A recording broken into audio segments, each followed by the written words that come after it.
Hey there, YouTubers and whoever else may end up watching this. Maybe from our webpage eventually we'll have our administrator get this up there. But Bill had a good idea that we should probably do this interview going back and forth and getting both of us involved. We did it once before and the filming quality wasn't fantastic. We had a hinky Sony camera. So we thought we'd redo this and actually kind of take turns interviewing each other today. So today is September the 24th, right? Yeah, 2022. So for those of you who don't know us, and that's the point of this, for you guys to get to know who we are, a little bit about our backgrounds, but we are now Systema-Martial Art in St. Louis County, Missouri. Systema is a Russian martial art, and a little more of that'll come out. Bill will talk about the history more than I will because he's been doing this since like 2001 and I've been at it about for 10 years. So I'm going to let him talk about that. We'll get to that point in the interview in a minute. But this is Bill Thomas. I'm Ken O'Neill. And we want to kind of introduce you to the art, but we also want you to understand a little more about who we are and our backgrounds that led up to us both ending up in this art. So I'm going to start by asking Bill a few questions. So Bill, and by the way, we are here in St. Louis, Missouri. I'm in Richmond Heights, which is a suburb of the city, and Bill's in Webster Groves, which is very close by, suburb as well. So let's start this way. So Bill, how old were you when you started doing any kind of martial sport or combat art? I started in high school. I was probably 13. I started first karate, and I didn't stay with it for long, but I ended up doing wrestling in high school, and I really loved that, and it was great conditioning, and that's really what kept me going, and I wanted to do more. At the time, I was from a big family, and I remember my mom said if I took karate classes, I would have to, everybody else in the family would have to take it. It would be difficult. So I just stuck with wrestling, and I loved it. And eventually, right my senior year, as I got out, it was 1979, I ended up, might have been a few months before I graduated, I went to a Aikido school, and I was trying to learn, they were calling it Ki Aikido, I believe. Yeah. And was Will Reed the guy at the time? I did see Will Reed, but he wasn't the main teacher that I trained with. I think he left to go to Japan at a certain point. Yep. Right, maybe it was in 1980 or so, I'm not sure. And I know you were there, right? 2 years before you, when Will was still running it, yeah.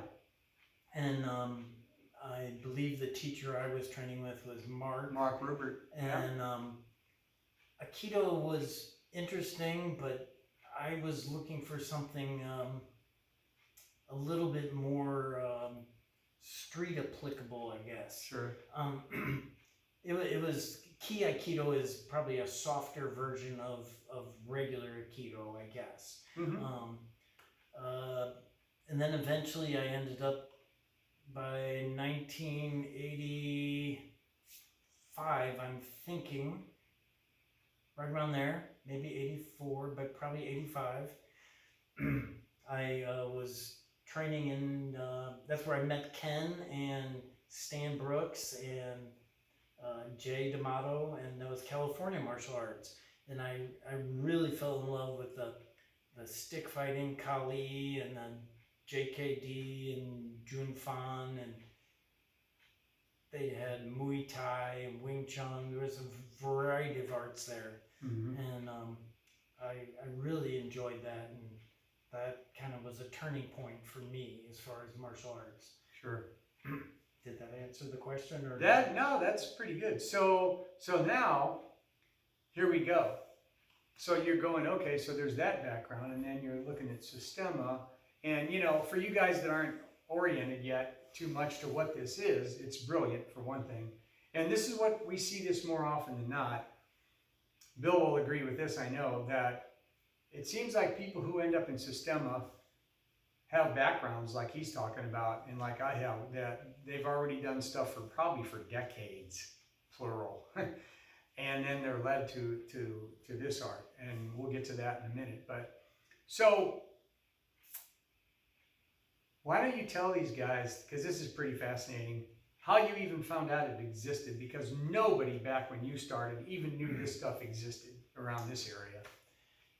I had kind of stumbled on, I was a fan of multiple martial arts, and I used to get a lot of seek out videotapes just to see what other arts were out there.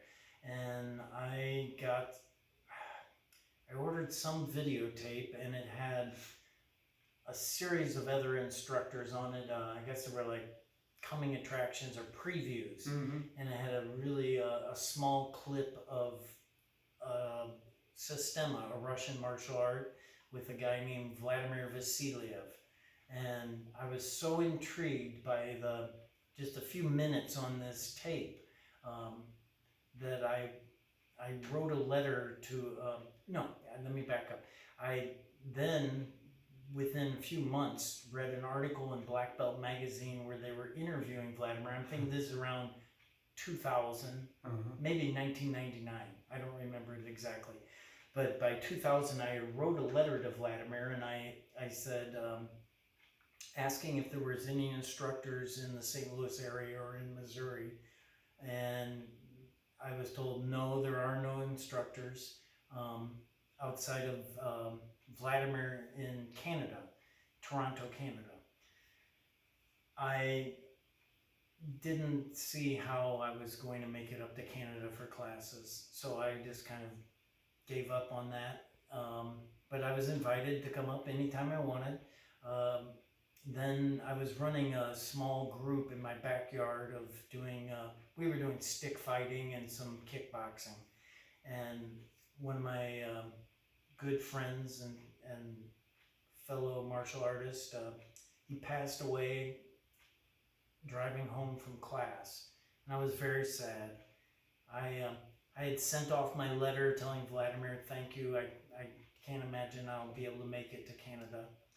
And he passed away, and then I had a very vivid dream the next night. And in my dream, I saw Vladimir, and my friend that had passed away, he was literally pointing at Vladimir. And I woke up in a cold sweat and just got on the computer, and I emailed Vladimir, and I said, okay, I'll come visit. And then I was, while corresponding, he suggested I go with him. He had a group going to Russia. And so I said, okay, I'm in. And I decided to do it. And that was a turning point for me. Once I saw what they were doing, but on videotape, I could not figure out what they were doing. I kept thinking it was timings, what it was, that was making them unique. But it was far more than just the timing, as we both found out later on. It's hard to even describe what the art is, and how they get to where they want to be. It's very unique. But I've never really turned back since then. So I ended up going to Russia.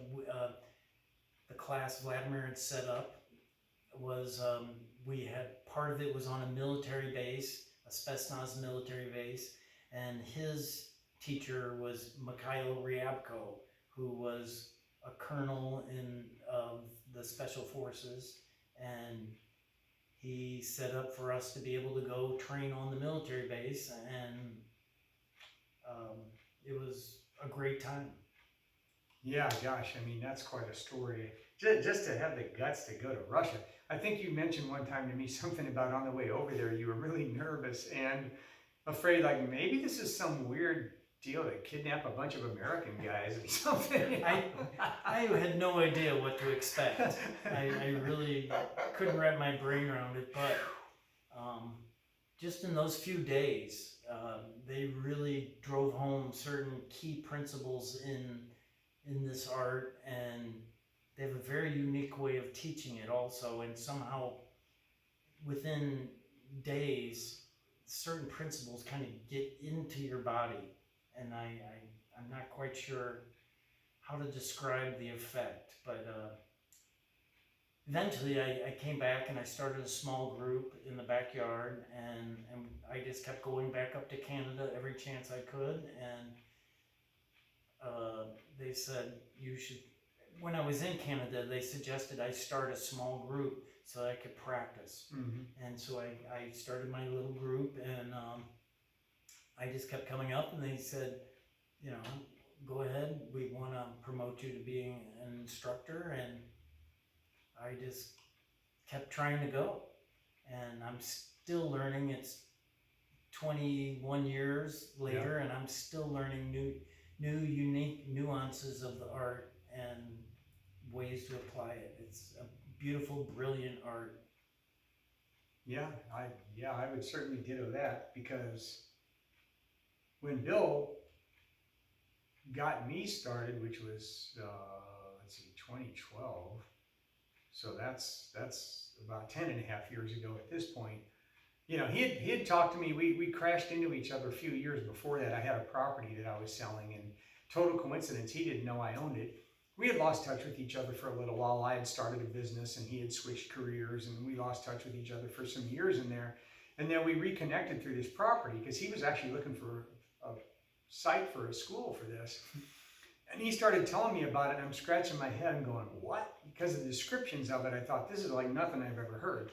Well, then we continued, doing what we were doing. And then finally, like in 2012, another guy who was his main student as he was teaching Systema, and who had been a student of mine back at the place we all met into in the 80s, and I'll get into that more when we change positions here. He came to me and he said, you got to take a look at this. And it was a better time in my life to take a look. So we started classes right here. This is actually a studio built in my basement with really nice mats and plenty of space. And so, that's how we ended up in this art, and ended up here. It's this evolutionary process, So, Bill, what do you think of, I'm thinking what we probably should do, if we get into all the stuff that we could get into today, this will be an hour and a half long video. So I'm thinking to kind of hopefully entice you guys and get you interested, we'll switch over in a second, and I'll just cover the same basic things about me. And then I'm thinking we should do a follow-up. I'd love to let you, because Bill has really done some research and has a lot more on the history. I know the basic history, but he knows a lot more. He's been in this twice as long as I have now. So, and that, I think you'll find that fascinating. I can't think of anybody that I've ever heard of any of the Systema folks spend much time talking about that. They go more into the principles and all, and they'll give the really short speech. So I think that could make this pretty fascinating in itself. And I think it'll do the art a lot of justice to let Bill talk about that in more depth next time, if that sounds good to you. That sounds great. Now, since I'm dual purpose today, I'm the guy, one of the guys here, and I'm also the cameraman right now. I have to check it real quick.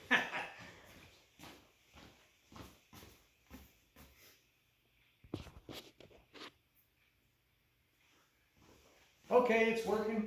So, our formal studios here, right? So, did you have anything you wanted to add to that for right now? Not that I can think of. Okay. Well, we'll review this ourselves too, and we'll both come up with things that we want to talk about next time. This is sort of a trial run to make a little nicer video than we did the first time, especially visually. It was the biggest problem. So, yeah, and who knows, maybe this will turn into 2 or 3 to get everything out that we'd like to introduce folks to. We're trying to create more awareness here in St. Louis. There was a school here for a while in the city of St. Louis, and they're not around any longer, so we've picked up the mantle, and we're picking up from there. We kind of stayed underground, really, because we didn't want to tread on their territory and hurt them in any way. And yet our way of practicing is somewhat different from how they practiced. And that's not a totally uncommon thing in Systema, right? I mean, you can see different instructors, even ones who've come through the exact same lineage as us, through Michael and through Vladimir and Bill, and yet can take a very different approach to how they actually explain and teach things, which is kind of the strength of it too, because Bill just did a specialized class after my class this morning, and even though we're teaching the same stuff, his way, based on his personality and his experience of explaining things, can be a little different from mine. And what's cool about it is you look at the faces of students and you realize his way of explaining it just added a dimension different from mine that made the student understand it more deeply, you know? Because each instructor puts themselves into the art. That's one of the things about it. They're not asking us to try to perfectly mimic word for word what they do. They want us to put ourselves in it and to help it keep growing and evolving. So I guess along those lines, we can switch roles for a few minutes. Sure. When did you start training martial arts, Ken? 1969, because I started in a way sort of similar to Bill. I grew up across the river in Collinsville, Illinois, and there was no wrestling. We didn't even have a soccer team. We just had the basics. Our school was heavily known in the state and in the country as a basketball school, and then football, and then baseball and track, you know, but we were really known for basketball. So there was no wrestling, there was nothing martial, and I was so drawn to it since I was a little kid. And we finally, when I was in the 10th grade, we started a wrestling team. So I look at that as, that was more of an exercise in humility, because all the other schools that we wrestled against, they started 3 years before we did. So we pretty much got our clocks clean, if you know that expression. So it taught you humility, but it did teach you about combative contact, even though it was very regulated and very sport-oriented. We weren't being struck, but we were doing a lot of hard grappling, and the training was great. But just like Bill, I was looking for more, let's say what we would refer to now as the full range of combatives. My goal with all of this was really directly related to self-defense and combatives because of, let's just say, because of how I grew up and where I grew up. I felt it was a necessity, okay? So my senior year of high school, we had a demonstration at the high school from the first karate school to open up in another township called Belleville at a YMCA. It was an Okinawan style called Shorin-ryu. And this guy and his wife were both advanced level black belts, and they came in and they did a really excellent demonstration of the art. And that was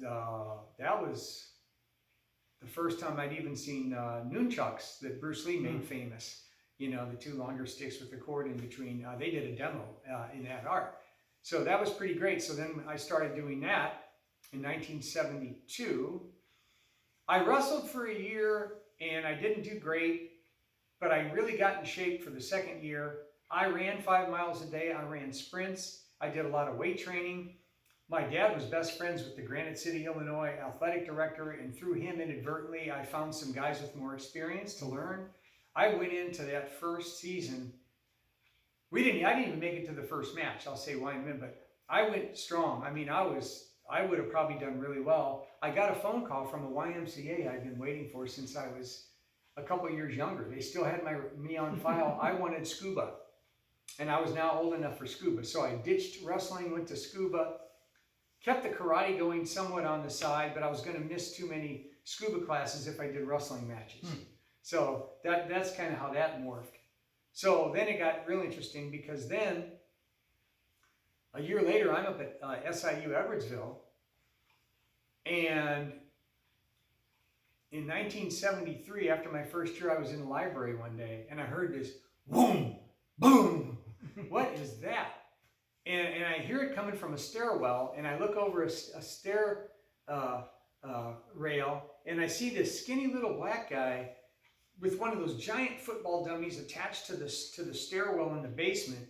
And this skinny guy is throwing a Bruce Lee signature sidekick into this thing and making it flip up and whomp the bottom of the staircase. And I ran down and met this guy real fast.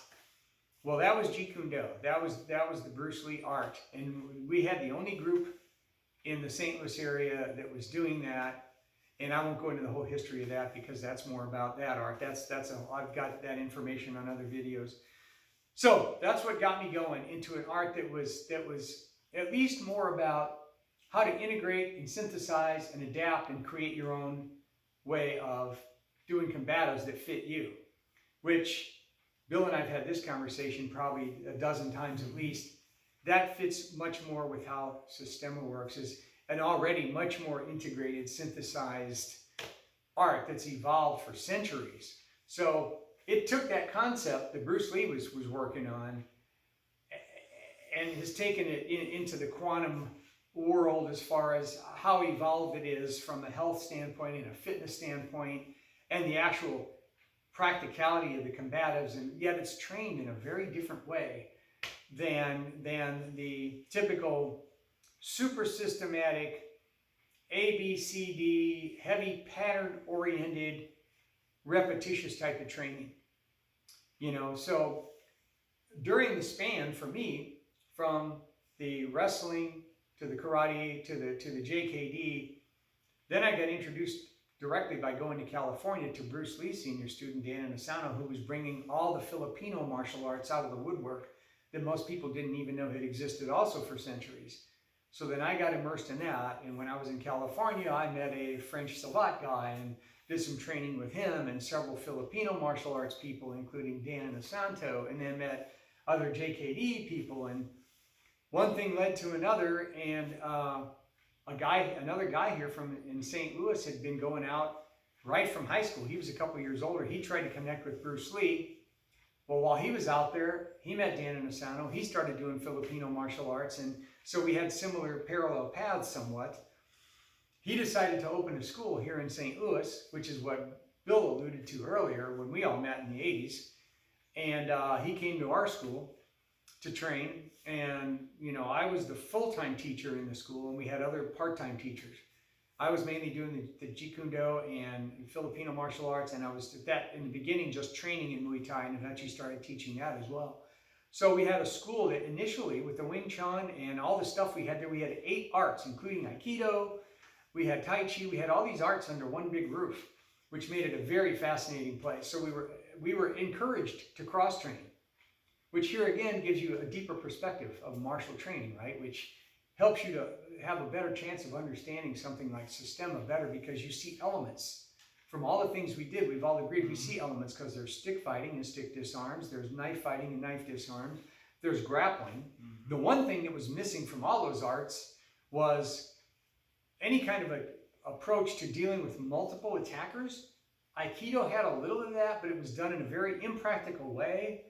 And I've seen people attempt that in so many arts for so many years, and it's never realistic because they're too polite, and that the guys circle you, and then one guy comes in, and then he kind of backs off, and the other guy comes in. Whereas in Systema, it's a mob. I mean, these guys are all on you, like in a real bar fight, or you know, these guys are on you. So the art has developed in ways very different, and I'm going to say ultimately in ways better than most other things I've ever done from a standpoint of realism.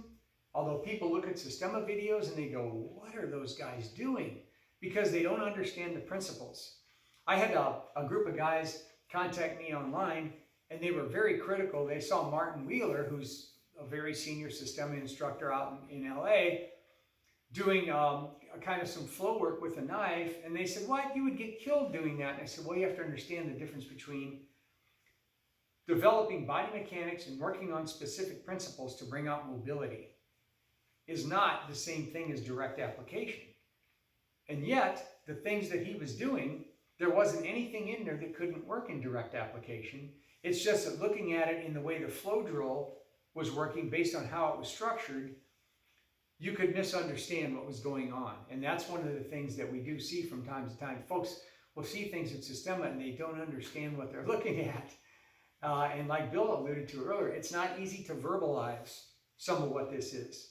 It's very somatic. It's learned much more through the body, through body experience and through movement and through feeling things, which Vladimir himself has said, and Bill quoted him earlier today, when you're in a combative situation, there's not a lot of time to think about a whole lot of stuff. Things are happening way too fast, right? And your inner mechanisms realize that the body's mind has to sort of take over, and things have to go into free flow. And it's a lot of, you could say, action, reaction, and it's all happening at super hyper speeds. So if you had to depend on your thinking only to survive that, you'd be dead. Because while you're standing there thinking about it, the guy's already snapped your neck or stabbed you to death with a knife or whatever, right? So Systema knows this and has been around and evolved for so long that drills are structured in ways to make you feel how to adapt using various principles, and then to expand those principles over and over and over and over again, in which what Bill told me when he started sharing this with me is you're going to realize that when you're doing empty hand strike training, you're also training for knife work. When you're training for knife work, you're also training for grappling, but the knife work is also training you for empty. And these things crisscross and come out, but it's all the same principles, just used in different ways from different angles.